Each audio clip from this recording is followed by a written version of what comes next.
What's up, you, and welcome back to Keys Time Online, our next lesson. And today we're going to be talking about inverting chords. Now, why is inverting chords a cool thing? It's because it's going to give the listener and the viewer, whoever's you playing, the idea of are we starting the song? Is this the middle of the song? And sometimes it even lets the listener know you're about to end the song. So that's why inverting chords is very cool and something I want to show you how to do right now. So let's go right over to our overhead view and let's talk about it. It's keys time. So inverting our chords, if we start in our favorite hand position, number 1, and we're going to be talking about inverting the C chord. So if you put your hands in hand position number 1, well, we have our C chord. Let's just actually start with our right hand. Now, if you have your right hand in hand position number 1, I want you to play your C chord, okay? Now, remember before I was telling you, you really want to learn all of your notes because this is where it becomes important for you, So if we play our C chord, what notes do you see right there? Well, we have a C, we have a E, and we have a G. All right, and together that makes a C chord, or better known as a triad chord. Anytime you put 3 notes together, that's also called a triad chord. Now what we're going to do is invert this chord, meaning let's memorize. Remember our C, our E, and a G. Those are the notes that spell a C chord. To invert the chord, all we're going to do is move one note at a time, all right? And they have names for them. So this chord right here is our root position. Why is it our root position? Because our C is on the bottom. Remember when I said go to a C, go to our F, our G. The way we've been playing it, we've been playing root position chords, okay? So in hand position number 1, we have our C, and we're going to invert that chord to what's called our first inversion. And to do that, what we're going to do is take our C, and we're just going to move it to up here to the top note, okay? So we have our C, our E, and the G. So we're going to keep this E right here and just move our thumb right here. We have a G, right? We're going to move our second finger to that G, and that's going to allow us to open up and add our 5th finger where our C was down here. We're just going to move it up here. So if we play those 3 notes this way, this gives us a new sound and also a new inversion, and this is called our first inversion of the C chord. It's still the same notes, guys. We have our C, our E, and a G. It's just played in a different order. In a good way, if you're old enough, there used to be a toy called the Slinky, right? You used to put it on top of the stairs and it just keeps falling over and inverting itself over and over. And this is kind of similar. It's the same notes. We're just flipping the chords in a different way to play. And those are called inversions, all right? So remember, we have our root position, our C, our E, and a G. And this is the root position because our thumb is telling us where the root is, our bottom note, going down the keyboard, our bottom note. If we put that bottom note on the top, just put this C down here. We keep that E with our first finger, our second finger, and just put it there, our C on top. Remember, that's the first inversion. Now, the only thing that's different outside of the inversion, we're going to play it a little bit different. Notice we're using our first finger, our second finger, and our 5th finger. Normally we've been playing these chords using our 1, 3, and 5. All right, but there's one more way we can invert this chord. If there's 3 notes, it should be 3 ways to invert it, right? Well, we're going to do the exact same thing again. We're going to take these same notes. Now instead of C first, we have an E, we have a G, and we have a C. Let's invert this chord one more time. And if you're already ahead of me and get this, you kind of know what we're going to do. We're going to take this E right here and put it on top. But first, let's put our thumb where G is. All right, we already have a C note. Let's go back to our 1, 3, and 5 fingers. So we put our 3rd finger on our C. And remember we had our E down here? Well, we're going to put that E on the top. And guess what finger we're going to use? We're going to use our 5th finger. So we're back in using 1, 3, and 5, but the order is different. So we have a G now, a C, and an E. And this is called your second inversion. or what people sometimes call a C in the middle. Because why? Because your C is in the middle of those notes. It's in the middle of a G and it's in the middle of an E.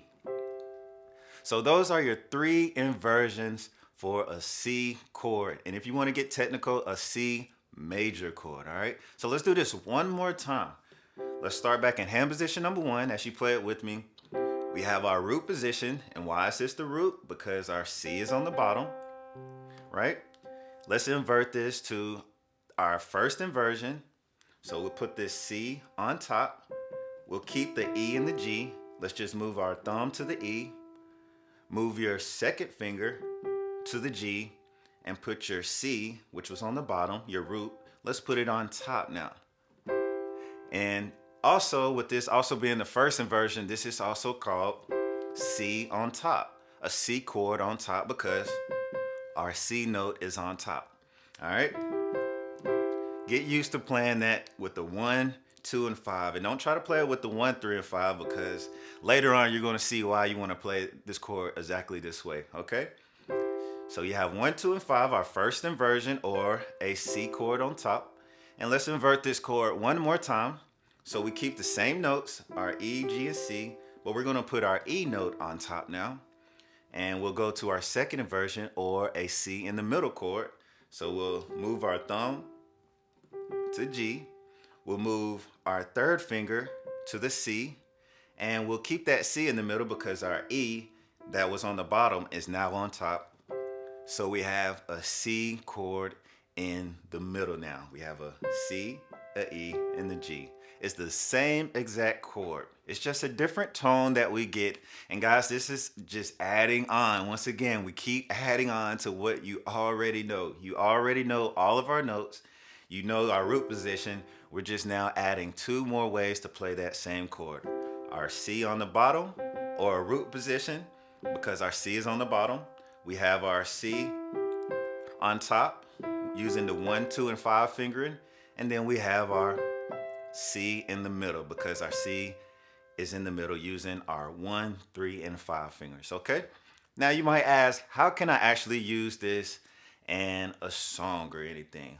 Well, let's just try. Let's go back to our same progression that we've always been doing this whole lesson, and that's our C to the G to the A to the F, all right? But this time, you remember we was playing kind of like this and moving our hand using the 1, 3, and 5. Well, what if we start by, let's just say our C in the middle, okay? So if we start with our C chord in the middle, we have, remember our C chord notes. Learn these chords. You need to memorize what notes come in every chord. So a C chord has what notes in it? A C, E, and the G. Remember that. So if we start with C in the middle, we have our C right here. Remember we have our E and our G. All right. And if you want to add 1 finger in your left hand, you totally can. But if you're not ready for that, no problem. So we have our C, right? That's our first chord to the progression. And remember we was going to a G next. Well, look at the piano and look how easy it is just to go to the next chord. Remember our G chord is G, B, and D. Remember that. Look, we already have our thumb on G, so we don't have to move that note. So keep your thumb on G. And we need a B and a D. And we're also going to use our third finger and our fifth finger. So all you have to do is just slide over your third finger to the B right here and slide over your fifth finger and you have your G chord.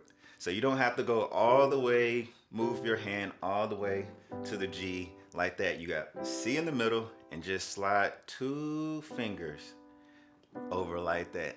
And once again, guys, that's why it's important to do these fundamental lessons that I taught you on day 1, your finger exercises, so your fingers now have those muscle memories and that strength so you can just easily pick those 2 fingers up without kind of like stressing out. Remember our 4 principles: muscle memory, chords, rhythm, and progression. So muscle memory is very, very important, our strengthening our hands, okay? So let's try this chord progression using C in the middle first.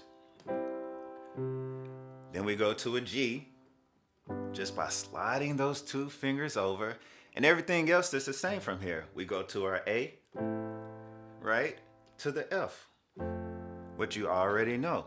So let's do that one more time together. Our C in the middle. All right. Then we go to our G chord. We have our G already here. Just move your 2 fingers. Then our A. And then our F. All right. Now I'm going to play this to a little rhythm and I want you to play with me. And if you need to practice a little bit, once again, pause the tape. You can pick back up whenever you're ready. So we can do it. Let's just go really slow together and play our progression of C, G, A, and F. Starting with C in the middle because our C is in the middle, or this is also our second inversion. All right. So let's play that chord, that progression together to a slow, slow rhythm. 1, 2, ready, play. Have our C to a G. You see how easy that is to the A. 4 to an F. 1, 2, 3, 4. Let's play it again. Ready, play. 1, 2, 3, 4 to the G. 2, 3, 4. The A is the same. 2, 3, 4 to the F. 2. Let's play it again. 3, 4. C in the middle. 2, 3. Go to the G. Just move 2 notes. Right there. 2, 3, 4 to an A. 2, 3, 4. Then an F. 2, 3, 4. Back to hand position number 1 with the C in the middle. All right. So very nice job. Now you might say, well, that's kind of cool, but how can I really practice these inversions and get really good at them and comfortable at them? Well, what I like to do is just 2 things. 1, I like to, you know where hand position number 1 is. We've been doing that, and your muscle memory and your brain kind of gets you there fast. But what I like to do is maybe go to my first hand position, my first inversion, I'm sorry, which is right here, our C on top. And I like to just play it. And then sometimes I just shake my hands a little bit and try to go right back to it as quickly as possible. You know, so that's going to train your brain to look at the patterns and look at the notes, and you'll start memorizing over time and with practice that, okay, there's a C, a E, and the G. So I'll play my C on top, I'll shake my hands, and maybe I'll go up the keyboard a little bit and be like, okay, where's a C on top? Maybe an octave higher. And I'll be like, okay, here's my root position. Oh, there it is. There's my C on top. There's an E, there's a G, and I played it right there. Okay, let's maybe go down the keyboard and play that same C chord somewhere in a different octave. I'll shake my hands, and can I go right to it? Oh yes, it's right there. So that's one way you can play it. Just go all the way up the keyboard playing each inversion. So you can play it right here. Oh, shake your hands. Oh, there's that same inversion. Shake your hands out. Oh, there it is. And maybe I'll go up another octave like that. So you can practice going up the keyboard until you really, really memorize and get that memory in your hands that you can play that same chord without even thinking, all right? And you want to do that with all the inversions. So I got my C on the top or my first inversion. Maybe I'll do the same thing with my second inversion or a C in the middle, right? So I'll go to my C right here, my root note, my C and the E and the G. My C is in the middle, second inversion. So I'll play this chord, maybe in the middle, C in the middle, and I'll shake my hands out. Okay, can I find this same chord very quickly up an octave? Yes, I can. I find my C, I put it in the middle, and it's right there. Remember, for this one, we're using 1, 3, and 5, our fingers. And I'll go up another octave, shake my hands out. Can I find it quickly? Oh, yes, I can. There it is. And this comes with practice, guys. Don't be impatient or frustrated if you don't get it right away. Just practice a little bit. All right. And then I'll go up a keyboard. Maybe I'll start down here in a low octave and I can play it right there. Okay. And then once you do that, that's one way of practicing it. And another way of practicing is maybe I'll add all of my inversions together. So I'll start with my hand position number 1 and I'll play my root chord, my bottom chord. Hand position number 1, you know this one, right? So let me go to my first inversion. All right, there it is. I'm using my fingers. What fingers are we using? I hope you said 1, 2, and 5 on this one. That's the only thing different about your first inversion, or your C on top. And then I'll go to my second inversion using 1, 3, and 5. My C is in the middle. And then I'll go up to my hand position number 1, but just an octave right here. Then I'll do it again. I'll invert that chord. Go here. This is my C on top again, my first inversion using 1, 2, and 5. And then I'll go up again to the C in the middle, inverted it again using the 1, 3, and 5. And the same thing. And you could just keep doing that all the way up the keyboard. That is an easy way to practice these chord inversions. So you'll start in the middle, first inversion, second inversion. Back to the root, first inversion, second inversion, back to the root. First inversion, second inversion, back to the root. All right, guys, so practice that right there. And whenever you're ready, take your time. Meet me on the next video, and I'll start showing you how we can start incorporating this in some songs.